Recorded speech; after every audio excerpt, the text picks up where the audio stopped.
Unlace yourself.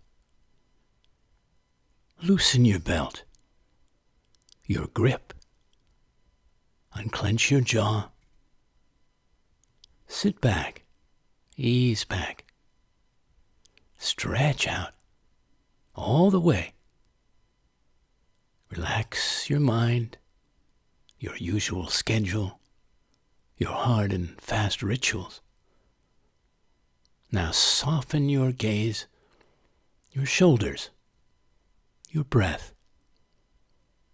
That's it. Why hold on so tight?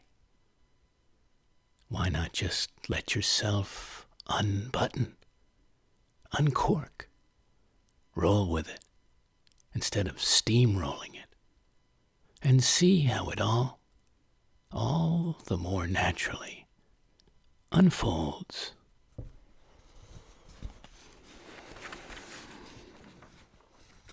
Welcome to the latest floating poetry broadcast, and thank you for leaning in, some of you newly, others once again, others listening in often. Glad you're all here to show 143 in my ongoing weekly series, coming to you live from the footloose coast of Rhode Island. This is your poet and poetorialist, Colin Goedecke, a voice for living our days more fully, more lively, more poetically. Broadcast 142 was your horizon, the various horizons and sightlines of your being, your inner life and outer living, the ones you journey with, perceive, experience, feel about, are curious about, and querying there what's on our horizon as a world, as a culture, a society, a humanity. Well, this week we're doing some loosening up, smoothing through layers of relaxing versus tightening and steeling ourselves, softening, detensifying, taking opportunities to be at ease, be more laid back and less anxious, less rigid, less wound up, stressed out, especially in these disturbing times in our countries and the world that can surely create and is creating a whirlpool of tensions, worries, and restlessness it's easy for many to be pulled headlong into. So I've gathered cultural commentary, poetry, and inquiry for you, for us, to loosen into, breathe into together for a little while. I hope you find the time and the pause in your day helpful, even delightful.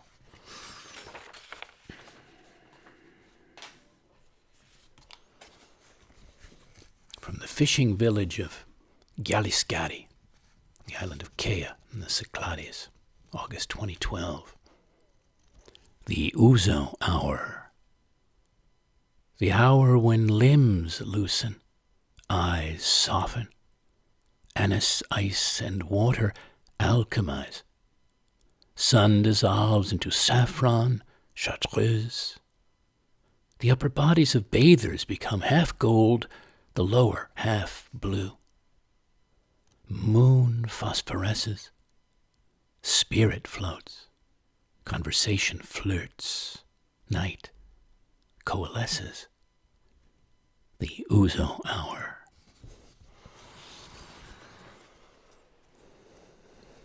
From Amsterdam, the Netherlands, June 2001. An air of idleness. Bicycles float like tin boats along the grachts and garden paths. A sense of gentleness, an air of idleness fills the molecules morning and afternoon, fills the coffee cups and conversations, fills your socks and shoes as you stroll, soothes all restless minds, all roving souls.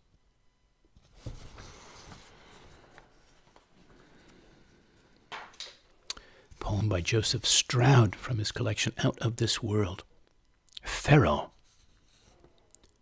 The plaza of the gypsies, under the ruined castle. A spring pouring into a stone basin where burros and horses drink. since before the time of Cervantes. A taverna, fierce sunlight at noon, the plaza empty, absolute stillness, even the cicadas stunned by the heat. A plate of olives, goat cheese, cucumber, cobblestones, whitewashed walls, a day like marble, solstice, crushed rosemary, holding on with everything I have, wheat fields the color of fawn, bread, black figs, gripping hard, with mind and heart clenching, holding on to what's human, this moment, this place where I make my strict joy. Pharaoh, Joseph Stroud, thank you, Joseph, always. From Wiktionary, loosen, to make loose. Synonyms: ease, relax, untighten, to loosen a knot, to loosen one's grip, hold on something. After the Thanksgiving meal, Bill loosened his belt. To disengage, as in a device that restrains. To undo, unfasten, to become unfastened or undone, to set at liberty. In an obsolete definition, to sail away from the shore. Well, before we go farther, I do have questions. You can muse on them as we go along. What image comes immediately to mind when you think of looseness? What about tightness? Where are you generally, daily, on the spectrum of being loose to tight? Was it always so, or did it change significantly at some point over the years, and if so, when and why? When do you feel the most rigid, superstructured, or restless, or unspontaneous? Is there some trigger that always gets you to tie yourself up in emotional or physical knots? If so, what are you doing to change that equation? What keeps you from loosening up, even when you want or really need to? When do you feel the most relaxed, carefree, spontaneous? What conditions or circumstances tend to bring that out, allow that to happen? What's the last playful thing that you did? When in your life experiences overall have you felt incredibly, unforgettably loosened up or softened up or unbound? Who's the most laid-back person you know? And on the other side, who's the most high-strung? When was the last time you had a good laugh? How about a long, hot bath? When was the last time you stood or sat quietly gazing up at the moon, or daydreaming on the clouds? The last time you danced by yourself, or sang a song to yourself, or whistled a tune, or taken a slow, peaceful walk in nature? I encourage you to loosen up often, in body, mind, emotions. Let yourself go. Let yourself flow. From Psychology Today, by Robert Taibbi. Are you a bit too rigid? How to loosen up. The more you live within your tight comfort zone, the harder it is to break out. Rigidity is in the eyes of the beholder.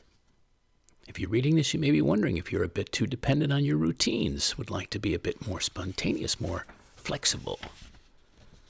Well, here's how you can learn to loosen up. Realize that anxiety is the enemy. It's anxiety holding you back, not your personality, your genes, your lack of willpower. You're not trying to eliminate anxiety, but expand your comfort zone and learn to tolerate it better. Experiment with change. Expect to feel a bit uncomfortable. Practice listening to your emotions. All good things, always, I would say. And there are more, but I'm just giving you a little taster from that. Those notes.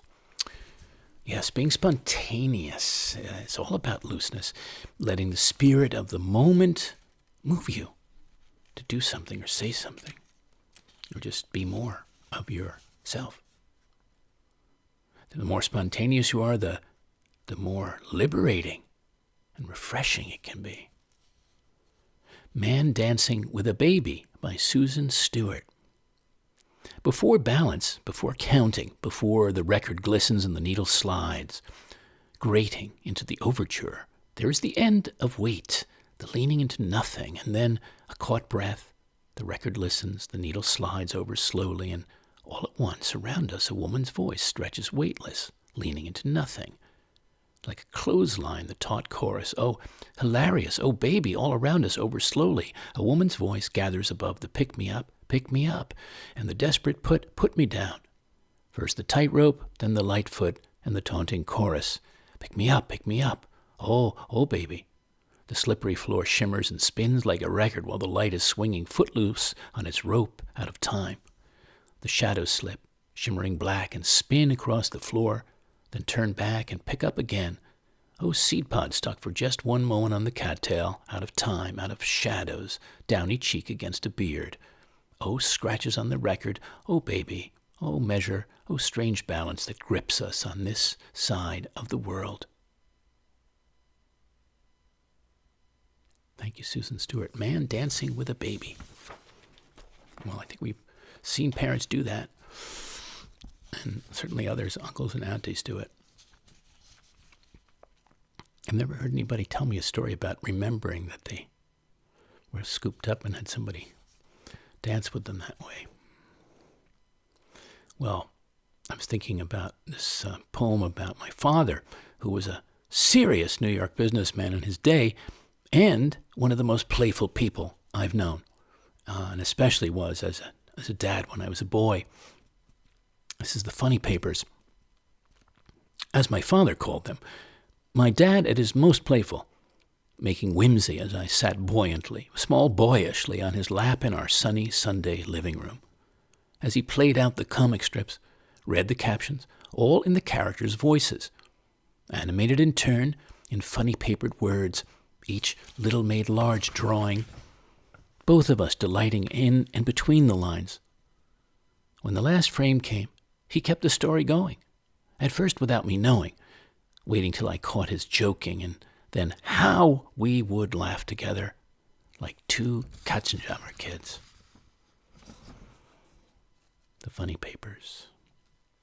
What memories of any such kind do you have of your father or mother or a colorful aunt or uncle? From the Daily Om on the secret of surrender. Surrender should be seen as a great strength and comes when we let go of trying to attain the impossible. Most of us are raised and live in a culture that emphasizes the ideals of independence and control. But we cannot accomplish anything truly great on our own without any help. And the idea that we can is an illusion that causes most of us a great deal of suffering. We've all had the experience of extending huge amounts of effort and energy to reach a particular goal, only to realize that we can't make it happen after all. At the moment of letting go, realizing that we need to ask for help or simply release our agenda entirely, a profound feeling of relief may rush over us. This warm, open sensation is the essence of surrender, and if we didn't feel that, we didn't really let go. But it's never too late to let go, even of things in the past that didn't work out the way we wanted them to, because surrender is always an option in every moment of our lives. Agreed. From Dancing Peace and Forgiveness by Cynthia Winton Henry. Inner Peace Dance, 80% Stillness. It's a personal piece that loosens you and brings you back to the heartbeat of humanity. Well, she offers this practice as a way of getting in touch with those spaces of stillness within ourselves. Take a deep breath. Let it out with a sigh. with one arm or your whole body, make a shape. Breathe into the shape, becoming present to it. Shifting from one shape or posture to another, it is important to indulge the stillness. Incorporating music, dance with 80% stillness, or whatever is the best percentage for you right now. Your shapes can transition with quick, energetic shifts or slow ones. It is essential to breathe. Sometimes sighing or toning while moving keeps the breath alive and the quiet energy flowing. Dancing with gestures and stillness, invite forgiveness for yourself or others. Lift those you cannot forgive to your higher power. If you like, imagine creating ripples of peace out into the world. Thank you, Cynthia Winton Henry. Very nice. As is her handbook, the Forgiveness Handbook. Well, some of you know I've often written and write odes to the equinoxes and solstices across the year. And in the energy of each of those days is when I compose them, if I do. And this one was from 2019.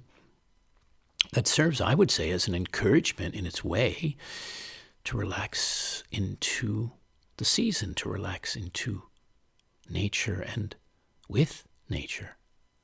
This is leave the calendar behind on the autumnal equinox. Let the pages loose to fly off in the first autumn breeze. Instead of reading what day, month, season of the year it is, step outside. Feel into the air, the changing light, the landscape before you, around you. Let them tell you where things are. Like the equinox now, balancining in as you attend. Let your body pivot naturally and your thoughts glide gently away from fleeting summer toward fan-faring fall. Witness everything cooling down, everything spooling out in clear light, in soon-to-come pageant colors, fragrant scents, abundant textures. Accept the invitation to rise with, like the evening star. Take the offered hand of nature and enter together into its widely alive and enlivening theater. Let's leave our calendars behind as often. From socialself.com, how to loosen up around people if you often feel stiff. It's common to feel tense around people, especially those you don't yet know. It can come from underlying stress, anxiety, or shyness, from a personality trait, or simply from being uncertain of how to act in social settings. Here's our advice on how to loosen up. I'll just give you a few of them. Practice letting go of your need for control. Have a look at the movie Life is Beautiful, an Academy Award-winning Italian film from 1997. There's beauty in releasing responsibility for everything. Let go of unrealistic expectations, because the world and all the people in it are imperfect. When you practice empathy and compassion toward others, they'll likely offer you the same consideration. Embrace mistakes for what they teach us. Roll with what happens. If you let people's annoying habits make you uptight, they're in control of your emotions, not you. Absorb what happens, adjust your plan, or make peace with it. If you carry other people's annoyances with you, you wear yourself out and everyone around you. Visualize realistic outcomes. Sometimes we get caught up in the best-case scenarios or worst-case scenarios. Those are extreme outcomes, and thinking about it that way can stress us out. Generally, life is much more moderate. There's some good, some bad. Laugh at yourself. Remind yourself there are two sides to the story. If you can understand what's going on with someone, you'll have an easier time accepting the situation. Make it a habit to ask yourself what might be the other side to the story. Do silly things on purpose. Don't plan it, just do it. Be spontaneous. Practice not being offended. One of the most fun things you can do with friends is banter back and forth. It shows a level of trust and comfort that's fun and freeing, which you may know because I love bantering with my friends. One of my favorite things. Bend the rules. If we did everything we were expected to do every minute of every day, we'd be completely stressed out, wouldn't we? Know when to take a break? If you're type A personality and worry that slowing down will kill your deadline or productivity, know that resting will give you a clearer head and more energy, not less. Get regular sleep. Sleep deprivation makes us stingy and less forgiving of ours and others' mistakes. Take a walk in nature, a way of clearing our mind and calming our anxieties. Surround yourself with easy-going people, with a laid-back sense of humor or spontaneous and fun. Let them take the lead and set the tone and go with it. If you want to loosen up more, it can be a good idea to spend time with people who are already at ease. Here. Barbershop Quartet, East Village Grill by Sebastian Matthews. Inside the standard lunch hour din, they rise, 4 seamless voices fused into one, floating somewhere between a low hum and a vibration, like the sound of a train rumbling beneath noisy traffic. The men are hunched around a booth table, a fire circle of coffee cups and loose fists, leaning in around the thing they are summoning forth from inside this suddenly beating 4-chambered heart. I've taken Avery out on a whim, ordered quesadillas and onion rings, a kitty milk with 3 straws. We're already deep in the meal, extra napkins and wipes for the grease coating our faces and hands like midsummer sweat. And because we're happy, lost in the small pleasures of father and son, at first their voices seem to come from inside us. Who's that boy singing? Avery asks, unable to see these men wrapped in their act. I let him keep looking, rapt. And when no one is paying attention, I put down my fork and take my boy's hand, and together we dive into the song. Or maybe it pours into us, and we're the ones brimming with it. Thank you, Sebastian Matthews, from his collection of poems, We Generous. A poem from London on the bus to South Kensington, August 2013.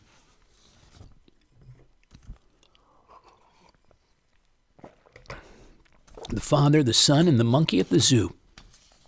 Atop the shiny double-decker as it winds down Fulham Road, a sandy-haired dad giggles with his sandy-haired son about being a boy like him, all of 4 at the London Zoo, where they're off to, and the monkey stealing his father's hat, then running off, and how they may meet that mischievous monkey again, gray but still spry, and still sporting his dear old dad's hat, and cutting quite a figure in it among the keepers and visitors, when the jaunty fellow lights out over the gap, as he is wont to do on occasion, into the Sunday crowd for a bit of a promenade. I loved that moment. I was sitting behind that father and son on the bus and hearing him tell that story, and the poem came into me. Rudolf Steiner said, "We are fully human only while playing, and we play only when we are human in the truest sense of the word." From Animals at Play by Stuart L. Brown, psychiatrist, proposed a simple definition. Play is spontaneous behavior that has no clear-cut goal and does not conform to a stereotypical pattern. The purpose of play is simply play itself. It appears to be pleasurable. In a study of 26 convicted murderers, Brown discovered that as children, most of them had suffered either, quote, from the absence of play or abnormal play like bullying, sadism, extreme teasing, or cruelty to animals. Brown's work led him to explore the biological roots of play. Quote, new and exciting studies of the brain, evolution, and animal behavior suggest that play may be as important to life for us and other animals as sleeping and dreaming. Well, how about that? Think of the ripple effect of a welcome kind someone else can have on you, not least a child. The Visitor by Idra Novi.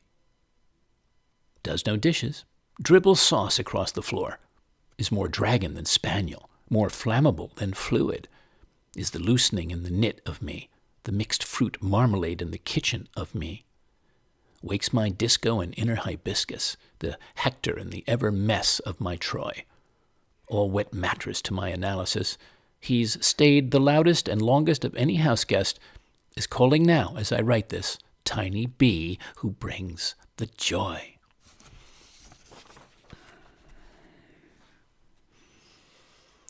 The psychologist and philosopher Erich Fromm, in his 1941 book, Escape from Freedom. There's nothing more attractive and convincing than spontaneity, whether it is to be found in a child, in an artist, or in those individuals who cannot thus be grouped according to age or profession. Most of us can observe at least moments of our own spontaneity, which are at the same time moments of genuine happiness, whether it be the fresh and spontaneous perception of a landscape, or the dawning of some truth as the result of our thinking, or a sensuous pleasure that is not stereotyped, or the welling up of love for another person. In these moments, we all know what a spontaneous act is, and we may have some vision of what human life could be if these experiences were not such rare and uncultivated occurrences. Thank you, Erich Fromm. He's such a wonderful thinker, that man. If you've never heard of him or read any of his work, F-R-O-M-M.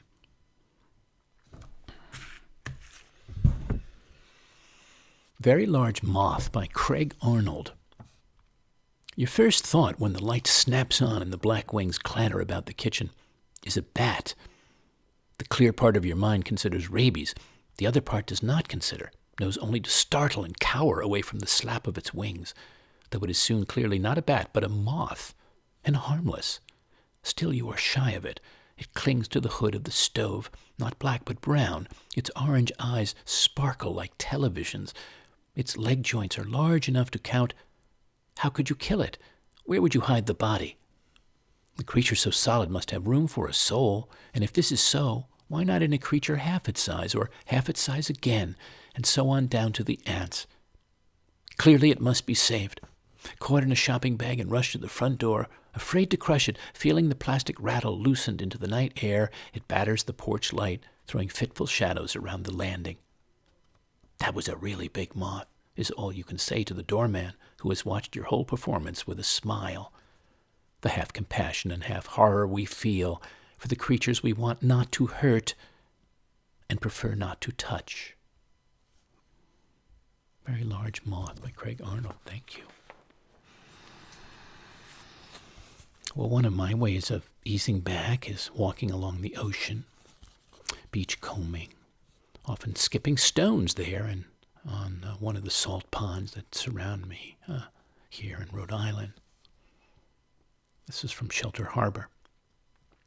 Tossing a Moon, February 2022. I hold a moon, a cold moonstone, moon-like stone, in my ungloved hand, then toss it high into the air, into the sea. A stone that mirrors the moon itself, floating all cool and pale up in the day-lit sky.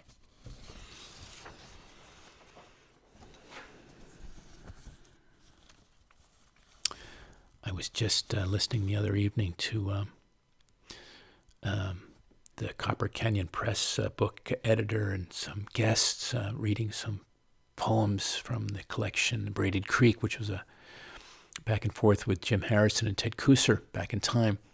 A fantastic little book, and a set of exchanges between them, friends at the time who gave support to each other during mutually hard times for them. They're coming out with an anniversary edition in the fall, but apropos of Ted Kuser, is one of my favorite poets from the Great Plains, actually, and was twice our poet laureate. He was the first one from the Great Plains, and maybe the first to be a double header, that post. So this is Nebraska. The gravel road rides with a slow gallop over the fields, the telephone line streaming behind, its billow of dust full of the sparks of red-winged blackbirds. On either side, those dear old ladies, the loosening barns, their little windows dulled by cataracts of hay and cobwebs, hide broken tractors under their skirts. So this is Nebraska, a Sunday afternoon, July. Driving along with your hand out, squeezing the air, a meadowlark waiting on every post.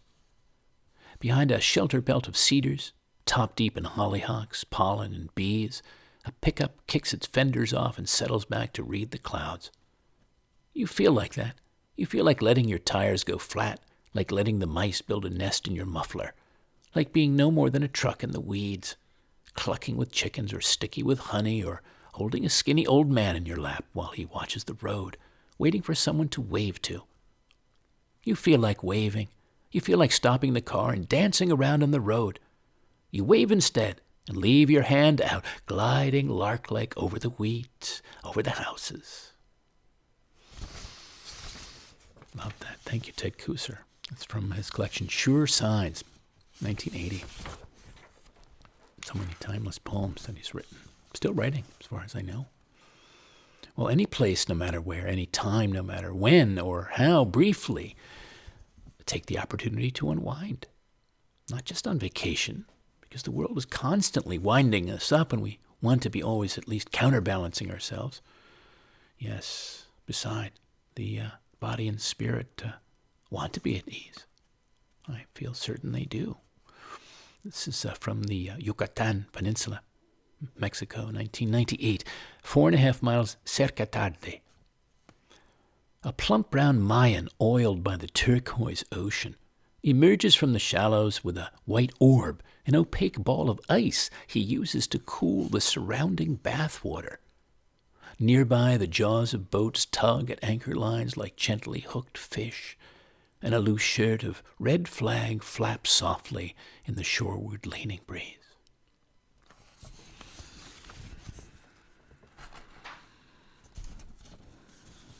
I mentioned being in Greece for that one poem, and there were many poems that flowed out of me. It was a magical time, those summers. And in the Aegean and the Cyclades on that particular island of Kea. And yes, many profound moments of, especially of calm and stillness and timelessness. This is time unwinds. On a cycladic island afloat in the Aegean, time unwinds, suspends.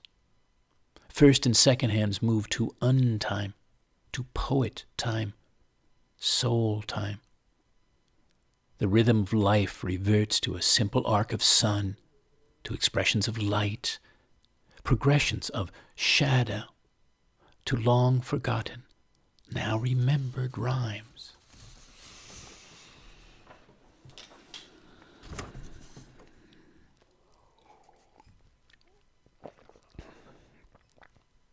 I shared earlier with you that autumnal equinox piece.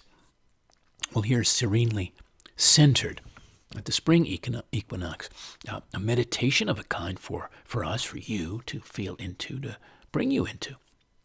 Serenely centered. You're floating straight up above a field or an ocean, a forest or mountain. Your limbs are loose. Your gaze is soft.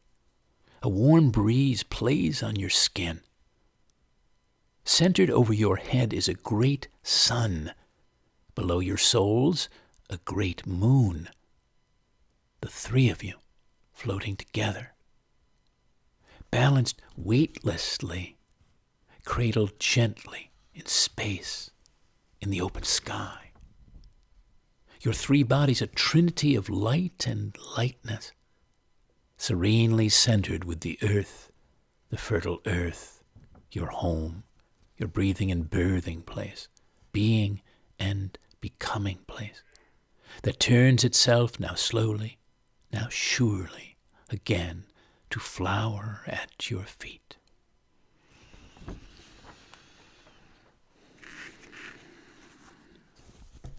Now to our last few sharings this winter night, this first day of February night.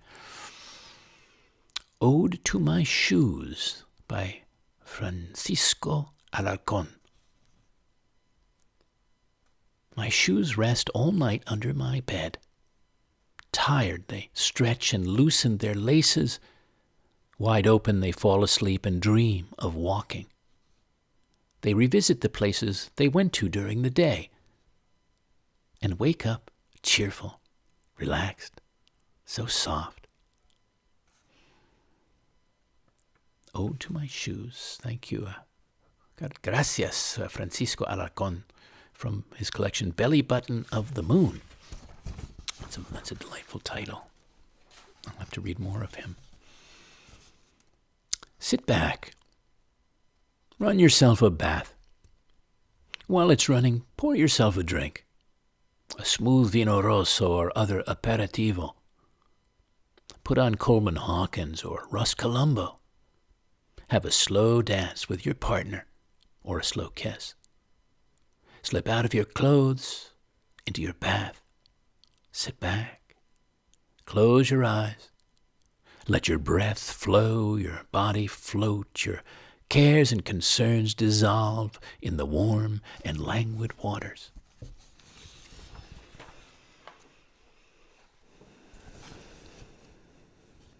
In my book of life, easefulness is priceless.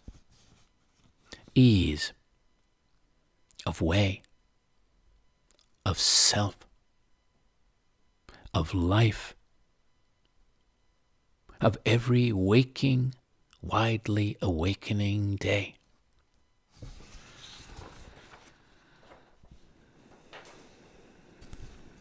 And last for now, as winter elapses and spring beckons, and with it a deep outbreathing of the earth ahead, I'm eager for that, and of our beings that we all breathe out, especially when we get to springtime, if we've gone through winter.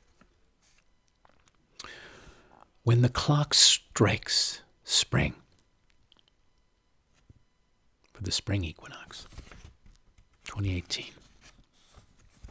you stop, whatever you're doing. Take a long, deep breath, then another. Take off your shoes and socks or stockings.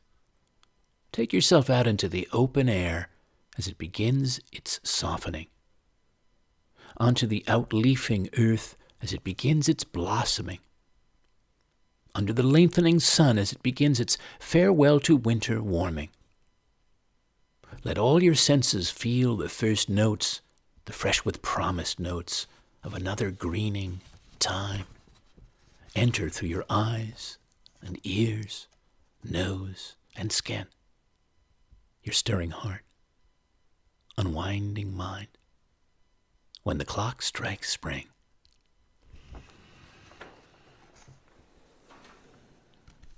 Well, thank you again. Everywhere you are, everyone who is listening in, leaning in,